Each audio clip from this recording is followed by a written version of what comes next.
duraan dursee ani maqaan koo Eebbisa Tasfaayeen jedhama. Gumii saayinsii fi teekinooloojii keessatti hirmaachaa jira. Gumii saayinsii fi teekinooloojii keessa hojjedhee kanan dhiyeesse xiyyaaradha. Xiyyaarri kun faayidaan xiyyaara kana biyya keenya keessatti geejjibni yeroo baay'ee geejjibaaf rakkoon ni jira. Rakkoo kana furuudhaaf ani immoo xiyyaara kana fakkaatu hojjechuudhaaf yaaleen jira. Xiyyaarri kun faayidaan isaa qorichaalee garaagaraa qotee bulaan tokko sanyii isaa facaasee midhaan isaa hektaara meeqa facaasee irra deemee to'achuudhaaf humna yookaan dandeettii guddaa gaafata. Kan immoo ani immoo asuma taa'ee akka xiyyaarri kun balali'ee to'atee fi midhaan isaa kana akka galfachuuf hojjedhee kan biraa qoricha garaagaraa illee bakka daandiin citetti biyyoota Itoophiyaa keessatti daandiin bakka garaagaraatti cituu ni danda'u. Isaaf jecha kana balali'ee akka inni qoricha garaagaraa illee feesee geessee akkasumallee dhiyeessuun tokko ijaa qoricha hin arganneef da'umsa irratti xiqqoo miidhaan ni jira. Kanaaf immoo qoricha kana argattee akka ishiin dhiyeessuudhaaf ishii gargaara. Kanallee balali'ee qorichallee akka funaanuuf kan biraa geejjibaaf garaagaraatiif illee shaqaxa waan garaagaraatiif illee ni fayyada jechaadha. Fakkeenyaaf amma bifa kanaan deemee asirraa kaameraa qaba. Kaameraa isaa kun waraaba.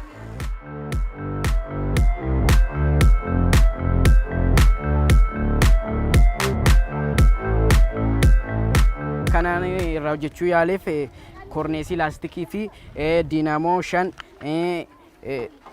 kaameraa tokkoo fi deebilaayitii tokko maayikii tokko jippaasii tokko irraa jechaadha. Kana hojjechuudhaaf immoo gatii guddaa osoo hin kaffaliin waama naannoo keenya irratti argamu irraa kanan hojjedhedha jechaadha.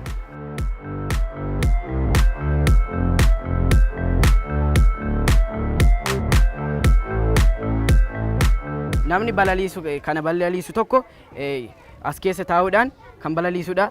Akkasumallee iddoo kanatti immoo mi'oonni argaman mi'oota kana balaliisuudhaaf illee waan garaagaraa kana balaliisuudhaaf xiyyaara kana gargaaranidha jechaadha.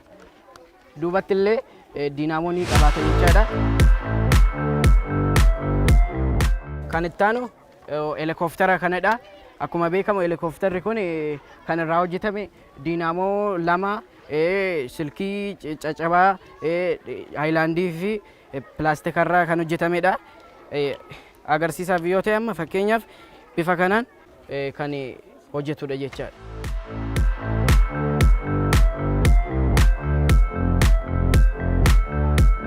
Faayidaan kana qorichaalee garaagaraa ergaa garaagaraatiif illee kan fayyadudha. Kana hojjechuudhaaf yaadni akka kaase biyya Itoophiyaa kana keessatti hanqinni mi'a garaagaraa ni jiraata. Hanqina kana immoo bakka buusuudhaaf kana hojjedhe jechaadha.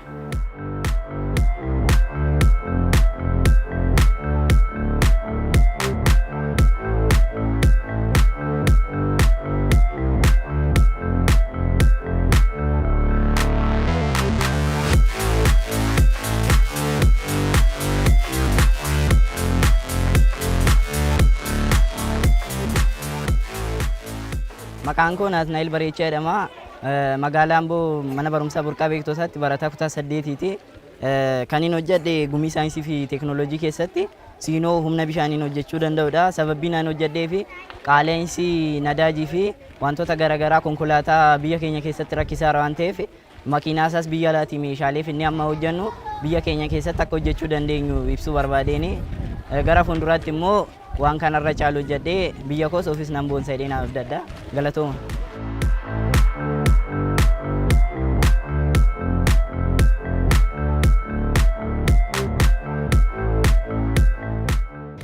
Kanin kanarraa hojjedhe immoo wantootuma baasii guddaan dhufan otoo hin ta'in wantoota naannootti gatamanii argaman kanneen akka kaartoonii, diinaamoo, gommoota garaagaraa fi siriinjii marfee fi kirrii gulukoosii fayyadamuudhaan biyyi keenya amma ammaatti nadaajii oomishitee hin beektu.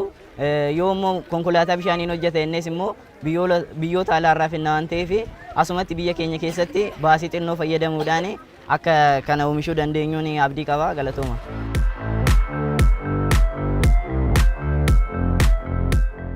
ijoollee akkam jirtu nagaa keessanii maqaan koo beekan Asaffaan jedhama jiraataa godina Shawaa Lixaa magaalaa Ambooti kanan baradhu amma mana barumsa burqaa beektotaatti kutaa torbaffaadha ani kanan hojjedhu gumii saayinsii fi teekinooloojii keessatti kalaqawwan garaagaraati innis fakkeenyaaf amma sagalee guddistuu yookaan jiippaasiidha kanan kana irraa hojjedhe meeshaalee caccaboo yookaan jiippaasii hin hojjenne irraa bakka buusuudhaan kanan hojjedheedha amma faayidaan isaa yeroo baay'ee kan bitamu jiippaasiin yookaan sagalee guddistuun kun kan bitamu baasii guddaadhaan biyyi keenyas sababa kanaatiin baasii guddaa waan baasaa jirtuuf kun kana hojjedhee jechuudha.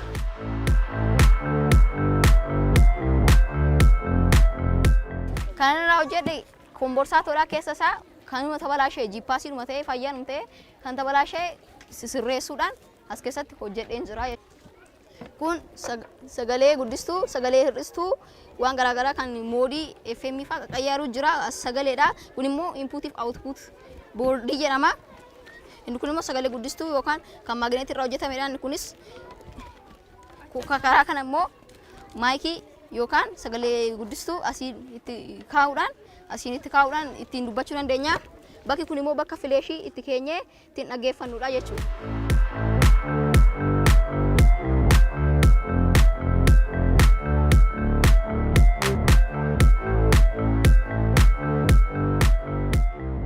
Sagalee hin dhageessisa kan sagalee dhageessisu jira garuu akka sagalee guddaa dhageessisuu fi akka fakkeenyaaf waltajjiilee garaagaraa irratti namoota hunda wal ga'uuf kun guddaa isaatiin hojjetame jechuudha. Meeshaalee naannoo keenya irratti argaman irraa hojjedhee fakkeenyaaf pilaastikii kana waan gatamaadha.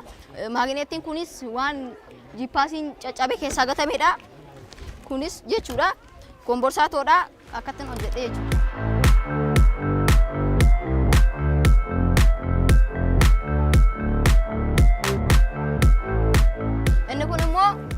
Maashina suphee dha'uudha yeroo baay'ee haadholiin keenya humna isaanii sa'aatii isaanii fixanii asirratti suphee hojjechaa turanii asirratti hojjechuudhaan dhiisuudhaan yeroo isaaniis fixaa akka qulqullina hin oomishaman turre kanuma hambisuudhaaf jecha ani immoo asirratti yoo suphee maraqnee bulchinee hin goggogaa yeroo sun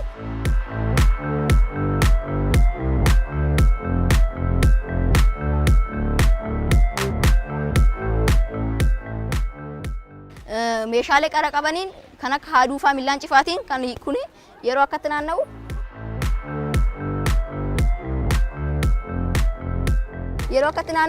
meeshaalee qara qaban yoo ta'e kun akkatti ittiin sirreessaa boca garaagaraas itti baasuu dandeenya jechuudha.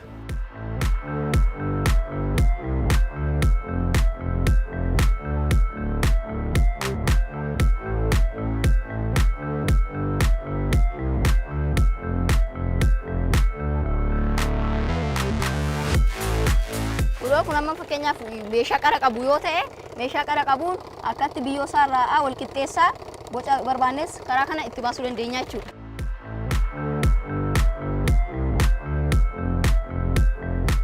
Kanaan boca barbaannu nu baasaa jechuudha. Hangara fuulduraatti yeroo barnoota koo fixu barreessaa kitaabota seenaa fi paayileetii ta'uun barbaada.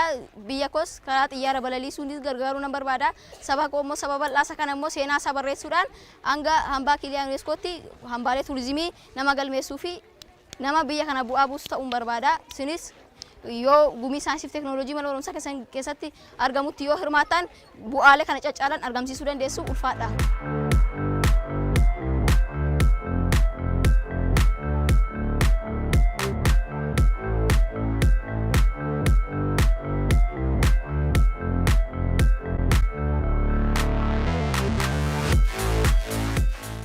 Maqaan koo Sanyii Daani'el jedhama. Kanan baradhu mana barumsaa burqaa beektotaa sadarkaa tokkoffaa magaalaa Ambooti. Kanan hojjedhe maashina bunaati.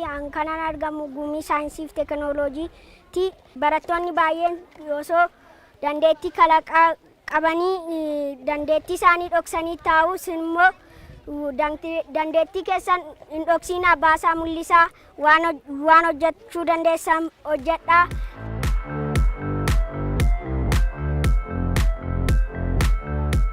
Maashina bunaa jedhama. Kanan irraa hojjedhe diinaamoo, dhagaa bilbilaa, oonoo yookaan iswiichii fi alaandiidha. Meeshaa naannootti argamurraa kanan hojjedhe. Isinis naannoo keessanitti waan argamurraa kalaqa adda ta'e hojjechuu dandeessu.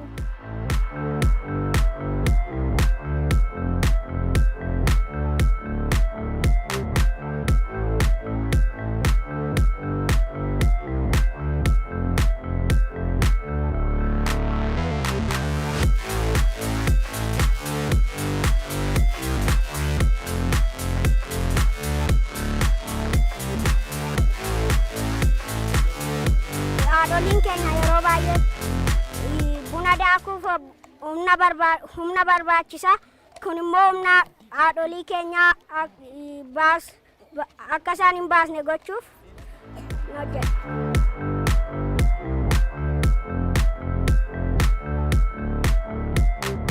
Kalaqni kun itti aanu makiinaa humna qilleensaatiin hojjetudha.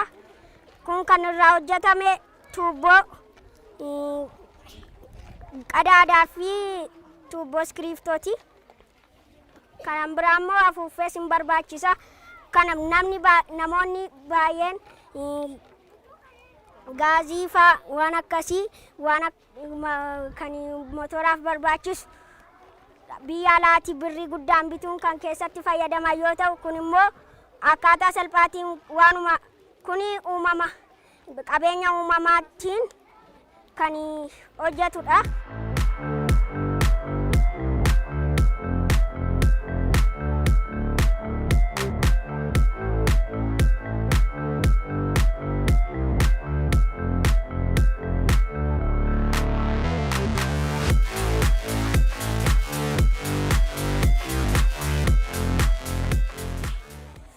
Ani gara fuulduraatti konkolaataa humna qilleensaatiin hojjetu biyya keenyaaf gumaachuun barbaada.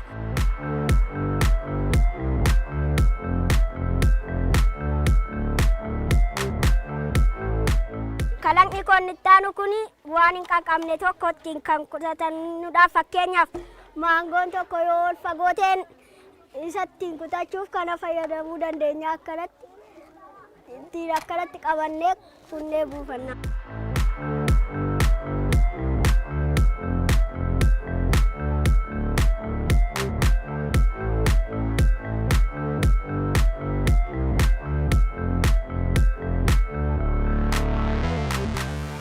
Ani gumii saayinsii fi teekinooloojii keessatti kalaqoota akkanaa hojjedheen jira. Gara fuulduraatti immoo kalaqoota gurguddoo hojjedheetoo biyya kootiif beekamtii kennuun barbaada.